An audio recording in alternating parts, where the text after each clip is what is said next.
ભારતમાં આગામી દિવસોમાં અયોધ્યામાં રામ મંદિરનું નિર્માણ કાર્ય પૂર્ણ થઈ જશે અને જાન્યુઆરીમાં ભક્તો માટે ખુલ્લું પણ મુકાઈ જશે.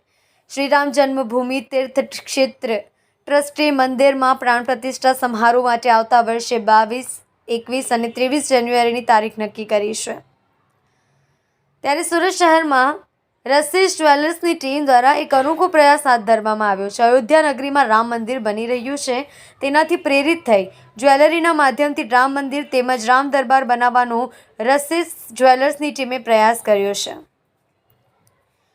તેઓએ જણાવ્યું હતું કે ટીમ સાથે મળીને રામ મંદિર થીમ બનાવવામાં સફળતા મેળવી. તેને બનાવવા માટે 40થી વધારે જ્વેલર્સ આર્ટિસ્ટનો સહયોગ રહ્યો છે.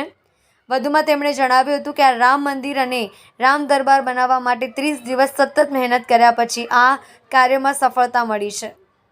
રસીસ જ્વેલર્સની ટીમે મીડિયાના માધ્યમથી એવી ઈચ્છા વ્યક્ત કરી છે કે રામ મંદિર અને રામ દરબાર અયોધ્યામાં રામ મંદિરમાં મોકલવામાં આવે અને ત્યાં મૂકવામાં આવે તેનો પણ તેમનો પ્રયાસ રહેશે.